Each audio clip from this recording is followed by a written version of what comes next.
Glug. All right, we're back.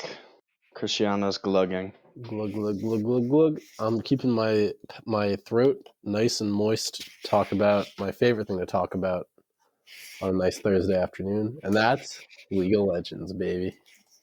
NA LCS Esports. Okay, so week 1 happened. How do you feel kind of overall going into week 1? Were you surprised at some of the games? I think there were some surprises this week, I think we can say. I think I expected Team Liquid to have a 100% win rate at the end of this weekend, and already they've dropped the ball, much less a flawless season, like I saw some people suggesting. Can't even go one weekend flawless. Yeah, I mean, it was either the first or second game of the weekend. It was TL versus IMT, which in my opinion was the upset of the week. Yep, Kind of a new series we're going to try out. New little segment, yeah. I remember last week you were kind of shitting on IMT a teeny bit, talking about how Revenge wasn't so great, huh? That sounds likely because I certainly expected them to be far outclassed. But I was watching the counter pick. Yeah, the Irelia counter pick into Kennen. I remember they drafted the last half of the draft lightning fast, so Revenge knew just what he wanted to go for if he ever saw Kennen coming out for Alfari, and he ran a clinic on him. Which was quite nice. I do like how Alfari played Kennen, because like some of these picks like Kennen, Jace, they're more common in like China and Korea where they're actually used in practice by comps. I feel like for the last couple of years now. Yeah, definitely. For the last couple of years now, NA's kind of strayed away from these picks. Yeah, true. There's been a lot of Orin and the likes. Orin, Volley Bear. Any Orin games. Yeah. So I was watching this game and I was thinking, just when does the game get away from Team Liquid? Because for the first half or so, they're doing pretty good for themselves. They're maybe like they have a couple thousand gold lead, but there's this really just egregious Tom Kench ultimate by Core JJ right into the middle of IMT, carrying Senna along with him, and they just get blasted, and Immortals end up getting Baron. And from there, they managed to make clean use of that Baron, which I was really impressed about, considering we have some rookies on this team. We have Revenge, the med school extraordinaire top laner. So I was very impressed to see them execute their late game macro so well, because that's really what they won the game off of. It was looking like they were about to get choked out maybe for the beginning. They did pretty well into like a Senna Tom Kench, which is like you have a lot of options with that. You can play really passively. Yeah. So like let's say Revenge gets ahead on top lane. TL still had a bunch of answers to get back into the game with their comp, so I was happy that IMT was able to close it out. Yeah, I was clenching my fists the whole time, thinking, all right, when is this Team Liquid team going to bring it back? Because no way they're losing to Immortals. And look at that. They did it. Come up with something, yeah. Immortals.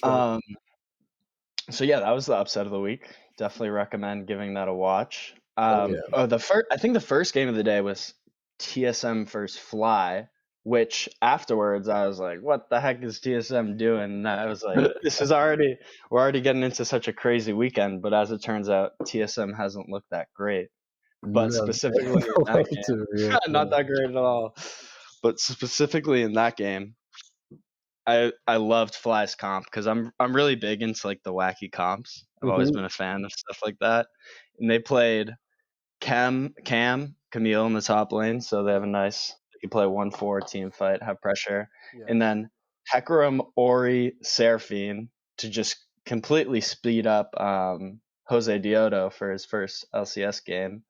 In the bot lane, Seraphine and Rel, so that's a Seraphine ADC, I guess. Yeah, as you say. Or Seraphine Rel, pretty I don't know, I was excited to see it, but I'm also sad because Seraphine's just so busted right now. Yeah, I was looking at this draft, and God, Camille and Seraphine, I don't know how you get such great champions. Mm-hmm. Camille is really a terror of the Rift. So many of these games, I see ADCs try to position safely, and Camille totally ruins their chances, isolates them in the bubble, and kills them with 1Q. I know. Just Camille's Q does so much damage. Yeah, it's unreal. It's insane. I'm a freak. I remember Freak said during one of the games where he was like, and Camille's Q takes a Cho'Gath ult out of the ADC or something like that. It literally is that much. It's pretty funny. Yeah. I know, it's insane. It's like an extra smite. Except on champions.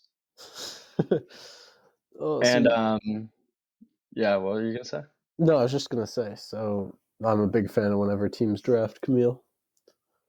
Facts. So match of the week, we kind of pre-decided it would be EG versus 100T. Yep. How'd you feel about that game? So I was rooting for EG a little bit. So I was sad when I saw 100 Thieves finally manage to scramble out of the fray and come out on top. Also, even more so because EG was sort of slamming for most of the game, and then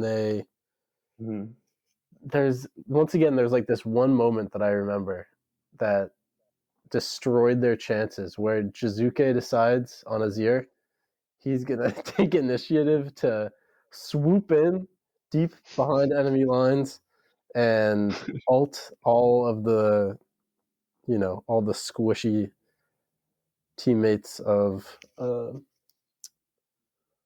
100 Thieves into the wall. But instead what happens is he hits like 2 of them and the whole team just turns and bursts them down, and EG loses a dragon, which would have been Soul. They lose the fight. I believe they lose Baron. And that's really where it started going downhill for them. Impact all game, I thought, was a shining light. There were so many plays that EG managed to pull off, trading Impact's life for 1 or even 2 or 3 members of 100 Thieves. I remember him running away on Gnar with slivers of HP multiple times. So I was really impressed with his ability to draw pressure. Mm-hmm. Going back to Jizuke's play real fast. Yeah. The Shurima Shuffle, I'm actually happy he did that though, because highlight plays on Azir, that's like what makes Azir fun in my opinion when I'm watching LCS, is like the Shurima Shuffle. I remember I forget the specific player. Who was it? Whatever. But there was I remember one like a Shurima Shuffle a few years ago, like on a bot lane turret. Was it Team Liquid? I think it was. You're thinking of Yeah. What was their mid laner back then? Oh, I know this. He's from Korea. Yeah, Phoenix, right? Phoenix, yeah, I think it was him. Yeah, and I think he just wrecked CLG. Yeah, and that's like a highlight play in my mind of all time. It's a famous moment, yeah. He got like a quadra kill. Azir's always fun to watch past 20 minutes. When they're doing spicy stuff like that, at least. Yeah. Otherwise, these control mages where they just kind of play safe, farm, and then burst someone like when they're outpositioned, it's like, all right. Yeah, I'm seeing I guess so it's much most likely Boreana, as you could say. A good one. Yeah, thanks. You're funny, man. Hey, I try. Yeah. So other stuff, maybe Fiesta of the week, I should say. CLG versus 100T. No, this was a banger, yeah. For the viewers that don't know what a Fiesta is, basically it's any standard silver game where there's a Yasuo in it. Is a good way of describing what a Fiesta is. Yeah. Just kind of like there's lots of fights, less strategy, and lots of killing. Hell yeah. ARAM, yeah, that's basically what it is. So what were your takeaways on this game? Do you have any? So CLG versus 100 Thieves was like a 45-minute banger. Yeah, absolute banger of a game. I'm sad to see CLG not win a single game because they really got into some interesting situations this weekend. There was this game, and then there was who else did they TSM. play? Yeah, they played TSM, and they sadly continued their losing streak against them, which Another Fiesta. I'm sure TSM fans were happy about because if you're losing to CLG at this point. Yeah. I mean, as a TSM fan, I was happy. We needed that one. I'm not even a TSM fan. I was always been a Double Lift fan, and I would follow him from team to team. Like I loved him on CLG. So basically, when I started watching League, I was a huge, like when I really got into it, I was a huge Teammate fan because I loved Cali Trolls. He picked up really cool picks in the top lane. And I loved Gravity because Keen would play stuff like Hecarim mid, Urgot mid Oh before yeah, the I Urgot remember that. Me too. Yeah. rework. And that was awesome. I used to play like Hecarim mid in my solo queue games where you basically just rush Merc Treads and then you get that like that speed upgrade where you can come right out of the base. Home That run. was like the first thing you would rush. And I was also a Doublelift fan because he was the only one trash talking and he was so good. And from like team to team that he'd go to, I'd follow them. And now that he's out of the league, I'm kind of in this weird place like who do I root for? But Mm-hmm. since he was on TSM last, I'd say I'm a TSM fan. Fair enough. Is he streaming for them right now, or is he on his own? Do you know? And I know he's been streaming and he's doing like co-streams of the LCS, which are kind of Yeah, yeah. entertaining. I don't know like specifically if he's for TSM signed under contract for them anymore. Mm-hmm. Well, yeah. As far as that 100 Thieves CLG game went, so this was the one where CLG picked Nocturne, which was very interesting. I only hear about Cool how pick. bad Nocturne is. Yeah, so seeing him was a giant surprise. Where I feel like nowadays with like all the Samiras and the who else is OP 200 years. Well, the 200 years himself, champ Aphelios, all these crazy champions. It's surprising to see Nocturne, the flying R button. Um, Flying get nightmare. picked and Flying actually R did pretty button. well. Yeah, he really. If he doesn't have R, what does he have really? Not too much. No. He's But an awesome like champion design. I love like the like a nightmare champion. I feel like if he got a cool rework, I was just about to say that'd be awesome. he needs like a visual update. But yeah, so 100 Thieves or CLG. What were some of the big moments that happened in this game? I remember CLG was definitely winning like all game, and then they they met their demise somehow. Versus 100T or TSM Versus or 100 both. Thieves, 100 Thieves. Because 100 Thieves came out on top, dealt another loss to CLG, putting themselves at 2-0, which is pretty. Their mid lane didn't look too bad. Their rookie. Oh, CLG's? Yeah, I agree. Yeah, he was surprisingly good for Poe Belter stepping down on such short notice. So last week we talked about how like they benched Pobelter because of his attitude problems a little bit. We Yeah, were speculating slash what we heard, yeah, but maybe it was also just that this guy was like outplaying Pobelter during practice and stuff because he looked pretty yeah. good Probably and some he's mid laner. younger. Yeah, he was. He had a really good scoreline, even though they lost. He was. I think he had over 5 kills for sure. I'm happy to see like these orgs giving their academy players a chance because like now Yeah, that it's a really long season, it's not really two anymore. You can't make like in between season updates to your roster. You have to do it on the fly. So on the fly quest still. fly quest. Yeah. Okay, so yeah, their mid laner, the CLG mid laner, went 8-3-12, which is like kind of a titanic scoreline, especially On for what pick? on Oriana, which is Mm, really impressive, I thought. And I think it's probably his first LCS showing. I would imagine. I've never heard of this guy before. yeah. Me neither. Shows that talent.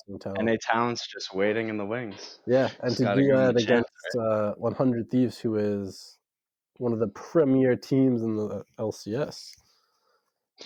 A lot of people are saying that TSM, with more practice, they do have a chance to turn it around. So not all hope is lost yet, even though they had a rough weekend. But you can really use the same argument for CLG, especially if they get Broxa, because he didn't play this weekend, right? No, he is caught in some sort of visa hell. I'm not sure whose food he like spat in or what happened, because What? I haven't even heard about this. he's just been having visa issues because of the coronavirus. Oh, that was just a metaphor. Yeah, that was a metaphor. He didn't. No, I'm saying I was ready for a whole story. I'm saying I don't know whose food he spit in, because someone really must hate him over at the embassy or something. Yeah, this happened last year too. Oh yeah, I remember. But if once he comes back, like, you know, the split's shorter right now. There's like a double playoff system, right? I don't know about Kind the of. playoffs, but I know there's only like 5 weeks left already. So it's not much time, but once they get him back, like they have a chance to become better because they're playing good games. It just looks like they don't really know how to close yet. So maybe if they get someone like Broxa who has experience on a lot of different rosters. Which is so weird that they don't know how to close, because their roster is like Facts. full of veterans. You know, you have Finn's sort of a veteran at this point. I think he's played like a couple years of LEC, and then you had Pobelter. You have Griffin, who has had a few years. You have Wild Turtle, who's as old as himself. Griffin was Wiggly before. Yeah, right? Griffin was Wiggly. I think. And And then Smoothie was playing season 4, season 5, or way back. So it's so weird that this team is having trouble closing games, but is actually managing to get leads. I'd really think that the opposite would be true. And you'd think that that's kind of like maybe an easier thing to fix, right? Because when you're doing like the early game and the mid game, that's usually where I see NA teams struggling the most. To Is have to like like a perform natural in those instinct areas. to get advantages. Yeah, it's usually goes to the late game and then like a team fight wins it. So I feel like that part of the game should like is kind of naturally bred into NA a bit more, so it should be easier to fix. Yeah, hopefully we see some improvements from CLG this weekend. I kind of like that each team plays 3 games. You get a little bit more of a Sample a size. chunk of games. Yeah, like you get to see. I think 3 is a nice amount of games to see from each team. I will say I don't really like watching Friday games. I like watching on the weekend. That's how I Why? Any feel. particular reason? I don't know. I just because there's so many games and like if you want to watch all of them, it's like 5 hours a day. Yeah, So like spending 5 hours a day, 3 days a week is kind of a lot, which I feel like might lead some fans to skipping out on games, which I admittedly did. yeah. I think for sure that when you see some of these matchups, I'm definitely tempted to skip out on them. The So CLGs versus Team Dignitoses. for sure. Speaking of extra matches, how are you feeling about next week matches? Are there any teams that you're looking forward to watching as a whole? Any specific games? Oh, Maybe I'm that come feeling to just mind? dandy about some of these teams. So the way I've seen it after this first weekend is that there's sort of like 2 pretty clear like sections of the good teams, and let's call them the teams that have things to work on, that have big problems, and then maybe like a couple teams sitting in between those 2 groups. So games I'm looking forward to or looking out for are when it's 2 teams from this upper bracket um, that I think can really give us some good games. So one of those would be on Friday. We have EG versus Cloud9. And Cloud9, I feel like, is a little bit of a mystery. I feel like people don't know quite how to judge them yet. Even though they did so well in the lock-in tournament. I mean, I feel think like, they're pretty good. No, for sure. I think they're probably a top 3 team when they're, on their game. But Fudge, who was supposed to be sort of like a superstar, an academy superstar, has not looked particularly great against the top laners of the LCS. Perks, who was supposed to be like the big signing of the year for all the LCS, has had some shaky moments, I thought. And wait, speaking of Fudge, did you see his interview with Travis? No, I didn't. The one I think I saw it uploaded, the one about being flamed by everybody. Yeah, it's a good listen. I'd recommend it. I think he's kind of accepted like where he is as a player, and yeah, no, it's a good video because he's been trash talking a bit and he hasn't fulfilled That's the funny part. expectations. But I love how he's like treating the situation. He basically says he's like not going on social media, but he's also not going to stop trash talking. He's going to live and die by it. It makes things spicier. As a fan, I love when players trash talk, so I got to respect him for that. Yeah. So, well, I'm interested to see what he does because one of the really strong points that's really impressed me about Evil Geniuses, who they're playing against on Friday, is the top laner, Impact. Impact has been an absolute stud this season. Which is great to see after that sort of funny performance Team Liquid had with DoubleBuffs.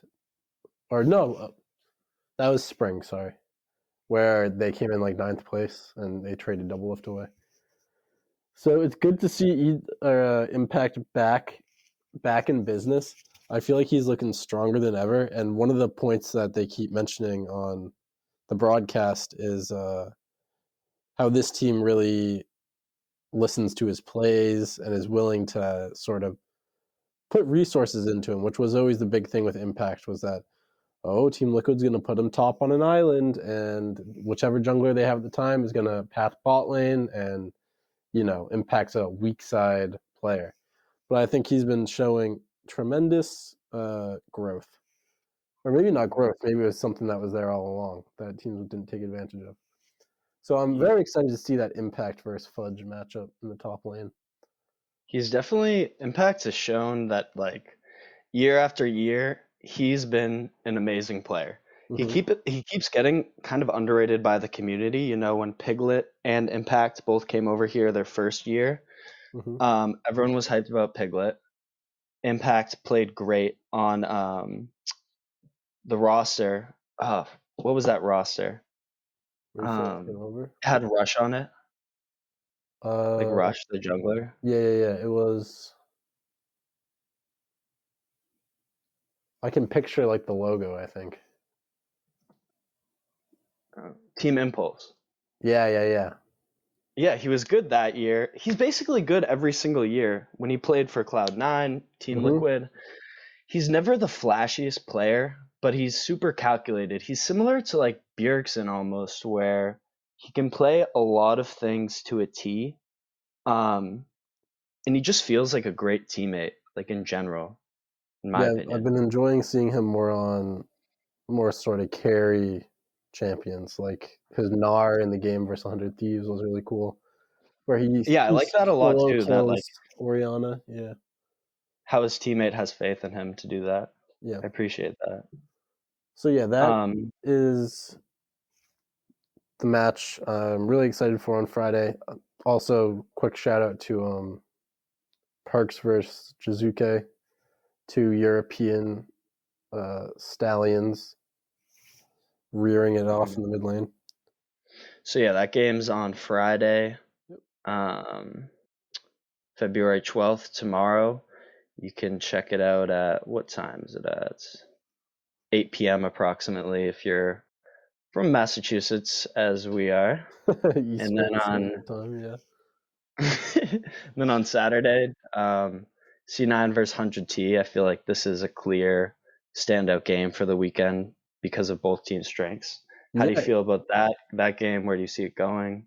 Is 100 Thieves 3-0 right now? Do you know? I'm not sure, but if they are, then it's the most impressive 3-0 over like 50-minute games I've heard of. Let me see. Yeah, 100 Thieves and Cloud9 are actually our only two undefeated teams. So this Oh. is a matchup between the two 3-0s and is going to determine. Well, by then maybe the first games will have shuffled up the standings. But as of Who do you now, think takes it oh, so if this you is had to pick? yeah, exactly. It's tough, right? I feel like Cloud9 has so many names on it that it's so hard to not seeing them winning.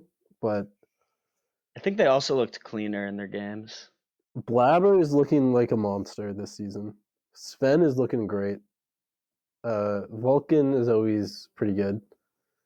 And I said Perks is shaky, but I mean the man's an iron-handed general.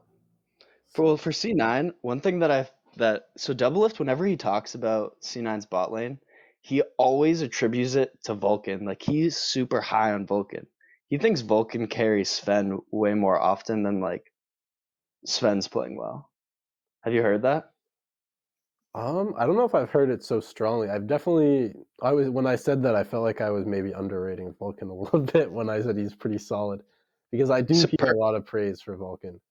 Perks also said one of like NA's weak points specifically for solo queue was supports. He thinks the supports here like have no idea what they're doing. Yeah, whenever I watch C9 games, Vulcan has such great roams Mm, during the game. Sometimes I see him during team fights where he'll make like kind of like a questionable like where he'll flash in a set and try to ult the ADC where none of his teams like around him. yeah, His roam timing is really good in my opinion for like an NA support. yeah. So watch out for Vulcan cruising around the rift when you least expect it in your mid lane. Do you have any other opinions on that game? I just don't know. When I look matchup by matchup, I just feel like the Cloud9 players outmatch a little bit. Like you have Blabber versus Closer. I mean, top lane though. Yeah, I think top lane is a strong point for 100 Thieves, and if they can play a top focused game well with someday, maybe get them something like Jax, something tough that can really 1v9. I Oh, think that's where they can get in the game. Yeah. another thing that just popped into my mind during that like Fudge interview that I was just referencing to was he said one thing. So to give context, a couple weeks ago, Fudge said in an interview that he thought every top laner in the NA LCS was trash. And then fast forward to after the locked-in tournament, during this interview, he was like, I still don't think the entire, I'm paraphrasing here, the entire top lane in NALCS is great, but 100T in particular really impressed him with how they play around someday. That's so funny that he said that he thinks they're all trash when he hasn't done anything. No, well, yeah, I know, but he also Uh, said that he thinks he's trash. oh, interesting. Interesting angle. But 100T, they were getting banned out a lot in the mid lane with like Galio and Twisted Fate and stuff, like these roaming champs that like Devontae excels on. Yeah. So I think if C9 bans them, I'm interested to see what route 100T goes. Like, is Demonte going to get these, mid lane AP carries that the team as a whole kind of looked a little more shaky on? Because I don't Yeah. know if you can make the same mistakes and mistimings against C9 Against that you Perks can and maybe Blabber. against like Yeah. CLG and still end up winning the game. Yeah, that's a good point because he did play the Orianna in that CLG game, and early on, yeah, he was getting like soloed out by Impact one time, which are just mistakes you can't really make against the top teams. So yeah, if And we see Blabber. him exactly Blabber, the super man in the jungle. So if we see him on these, and honestly, I think C9 is too capable not to ban those picks out or take them for themselves. Other teams, I might not be so confident in their drafts, but I feel like C9 is a smart team, and they'll know how to ban out Damonte, who seems to be sort of like a cornerstone in the 100 Thieves strategy. But on the flip side of that, I think 100T also recognize that these are Damonte's best champs. Mm-hmm. In prepping for this game this week, I assume they've prepared other picks and stuff, assuming these two picks get banned, Galio and TF. So there's a world where C9 plays double mind games and they leave them open just to kind of neglect the entire week of practice that 100T have done, fixing last week's mistakes, kind of change things up. Yeah. They're the comfort picks, but maybe Damonte hasn't been playing much of them recently. So that's one strategy I would consider if I'm C9. And maybe instead of just plan to ban them, plan how to play against them. And now that you say that, it is always nice to see those pocket picks that players practice. So hope maybe he'll grace us, Damonte will, with one of those. Maybe we'll see a Seraphine Rel bot out of one of these teams. Bot. Maybe we'll see Cassidon. Why Cassidon? He's always just interesting to see in pro play. I feel like I remember Jizuke played him in the playoffs, maybe in the summer, and he took a greedy first item buy, and the team he was playing against just bodied him, just smashed him to the ground. But when that Cassidon gets to level 16, you know what time it is. Body bag time. Fiesta time. Yeah. ARAM time. I love in my solo queue games whenever I'm matched with a Cassidon, because it feels like for me it's really easy to just kind of let him take a few of the kills. And then the insurance plan of a level 16 Cassidon with at least some gold is just such an easy, clear win con. So in these Fiesta games, if C9's like, hey, 100T is going super late, let's ban out Galio and TF, save counter pick for last pick, maybe prep the Cassidon a little bit. That could be, take them. Some late see how that goes. Yeah, these games have been going Fiesta length times. Right into the 40 minutes. C9 will be the roaming team, and then 100T will have to deal with their own, take a dose of their own medicine. Oh, I love but looking on to Sunday. Yeah. TL versus 100T is looking pretty spicy. Yep. That's one I can as well. Lots of 100T games. Before this week, like I said, I didn't see Team Liquid losing any of these games. But Immortals really showed that they are, in fact, mortal. They make mistakes. And I think 100 Thieves is one of those teams. Yeah. I think 100 Thieves is one of those teams that has the required caliber of player to take advantage of the mistakes. Like I mentioned how Immortals really turned things around with one misplay from Core JJ. So they showed they are a team that, has the mettle to grasp onto other teams' mistakes. I think 100 Thieves is another one of those teams. I contrast that to CLG, who I think would... Okay, never mind. That's mean. I don't want... You really hate CLG. I just have confidence in 100 Thieves that they'll be able to capitalize on their opponent's misplays. Go for it. And we kind of see these two games, C9 versus 100T, TL versus 100T.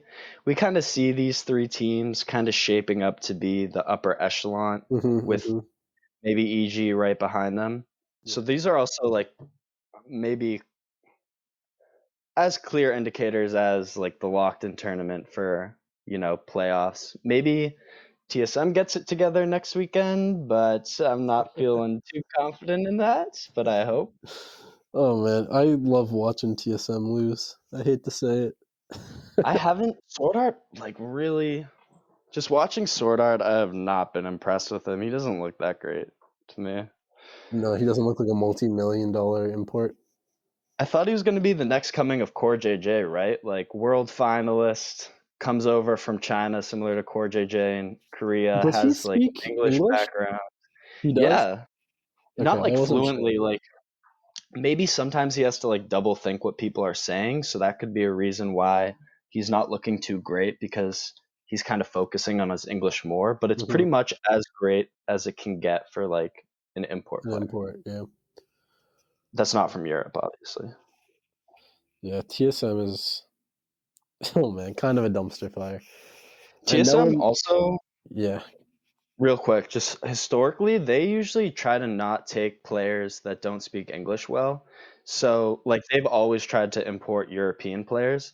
So maybe, and this is probably the worst English speaking prospect they've recruited in a bit. So maybe it's being a little difficult for Bjergsen to also juggle like different terminology to make things go quicker in game in their comms. That could be another problem that maybe they're having. I don't know, just speculation here, but yeah, Coach Bjergsen not having the best first split, unfortunately.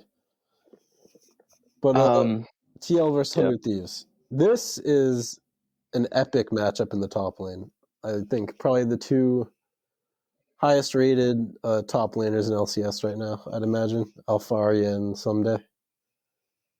What do you think? Do you put Impact like above that, the same, a little lower? Or how do you see the top laners shaking out? I mean, I think you have to put Fudge at number 1. Of course, yeah.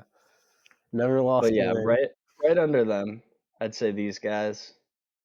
You know, we talk about top lane a lot, which I'm kind of happy with. I feel like top lane hasn't been a big point of discussion in recent years. No, I feel the same way. And now there's a lot of picks up there that really seem to have a big impact in the game.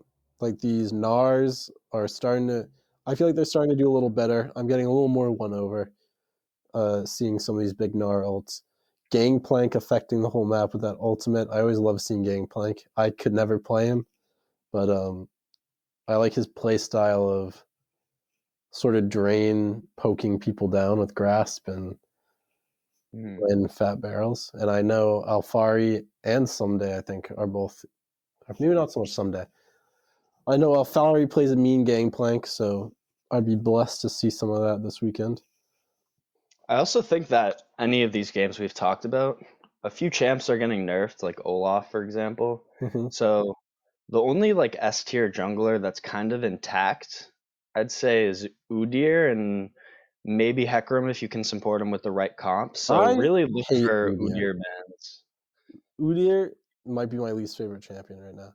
It never dies. I don't play it, even though I main jungle.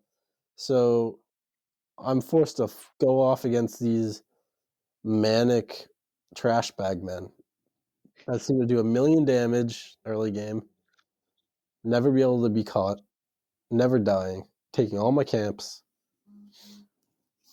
You're saying there might be a Kassadin?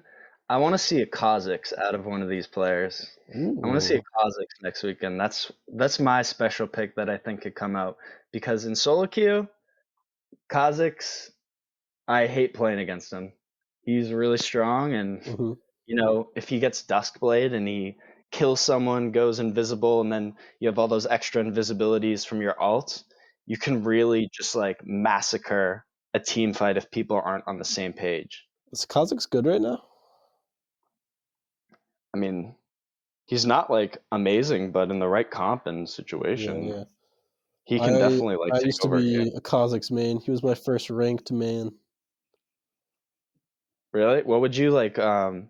So for his ultimate, what would you generally evolve first and like last second? Usually now in solo queue, I go Q first, and then either the spikes or the ult or the extra invisible charge second. If I'm ahead, I'll usually go for the extra invisibility. If I'm behind, the slow utility is really good. And I almost The triple. You're talking about like the triple ball. Yeah, the triple spike racks. I almost never evolve E, which I think is a little controversial, but I just value the evolved Q for soloing down Dragon and solo Q so much that you can really take them down. Right as you hit 6, you'll be killing that dragon in 10-15 seconds before your enemy has time to react. I feel like whenever I do see Kha'Zix in pro play, I think they almost always level W first and then E second. I'm not sure, but I feel like I see a lot of E resets and those W spikes because maybe in pro play you're not getting the same opportunities to solo drag or solo people out too often. Yeah, So it would make sense that you want more of that like the utility. spikes are super underrated. It's such a big slow and such a big zone. It's great.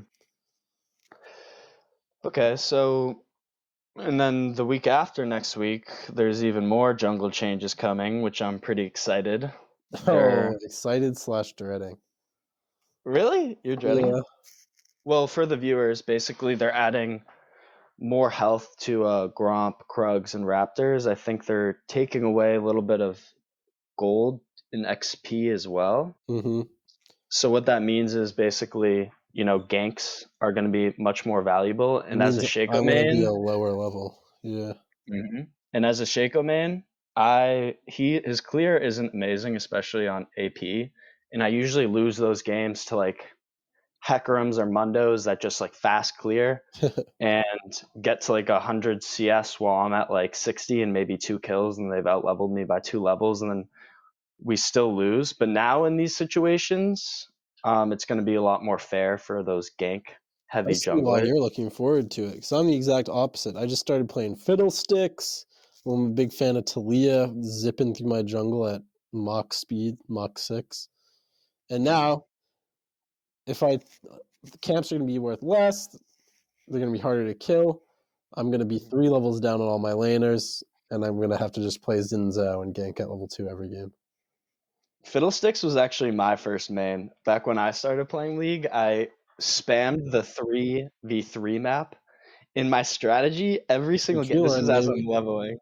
Yeah, Twisted Tree Line. My strategy every single game was I would go bot, get 6, immediately go up to the top and alt that wave. And I did that every Just the single wave? game. Yeah, that was my strategy Love every it. single time. I'm sure your top laners loved you. Yeah, I Or mean, what are they called in Twisted Tree Line? Your solo laner? I'm not sure. I think back then it was more of like a 3v3 on bot, and we kind of just let top like happen. Back in the good old days, yeah. Remember way back when the normal 5v5 strategy was kind of just rush bot, and then like the first one to the brush like kind of won the 2v2. It was just a 2v2 level 1 I like don't know every if I game. was ever involved in this absolute pinnacle of League of Legends strategic. That was like season 3, I think. I don't. When did you start playing? Like the end of season 3, yeah. Yeah. Oh, I'm gonna Did meet. you remember Jace was like the 100th champion? I think that was made in League. Do you remember that at all or no? Like based on the timeline. Oh, sorry, I was coughing. Was Jace out when you were When I playing? started, I think like Elise was just coming out, which let me see. Elise I is remember when in. Elise came out. You do? So that must be later. 2012. Yeah. I 10. remember I bought Elise in like 5 games in a row. I spammed this like attack speed build because I thought it was gonna be super awesome with her spiders. And then I hated it. I was losing every game, and I used one of my 3 refunds on her after 5 games. Damn, bro. They hook you up now, you know that? They give you more refunds. Really? Yeah, you get 1 a year now. Oh, I didn't know that. That's fire. Yeah, no. I Um, some things the other day. One more thing that I was thinking about today as had a Fed Rumble mid laner against an Ivor and Seraphine comp was Yeah, you were I talking about this. absolutely, yeah, in our group chat I was mentioning it. I absolutely hate Moonstone Renewer. I Yeah, think it needs to get banned. It needs to cost more money. I don't know what they need to do to it, but it is broken as fuck, and I hate playing against it, and I hate the and champs that you can know use it. what? Exactly. Yeah, that's what I was about to say. That you think that the champs you can use it are only heal or like shielding support types, but I saw it built in LCS with Lilia, along with the Staff of Flowing Water. And so you dash all around the map, giving heals in team fights as you spam all your abilities, and buffing people's AP with the Staff of Flowing Water. And I played a few games of that, didn't feel too bad. But yeah, it really turns any champion who can sort of spam spells well into like a high rate healer, like a Soraka almost. PoE tried pulling out a Moonstone Renewer Azir. Like, Really? that's when you know this I didn't see this that. item needs to change. Yeah. He lost, and people were flaming him for the build, but the fact that he's even experimenting with it means something's wrong with this item, in my opinion. Yeah, I'm with you. I don't think it makes sense for random champions to become pseudo healers. That's probably not great for balance. Do you have any other like final thoughts or anything, or not really? No, I think that covers it for me. Okay. So thanks for listening to all our viewers. If you want to reach me on Instagram, you can follow me at Piantedosi. That's Piantedosi, or you can add me on LinkedIn, Gregory Piantedosi. If you want to reach Cristiano, you can find him on Tinder, Bumble, or Hinge. Yeah, you can't find me anywhere. Catch me on Grinder. Yep. And I guess that's all for today's episode. Yeah, it's been real talking to you, buddy. DoubleBuffs, episode 2. Farewell.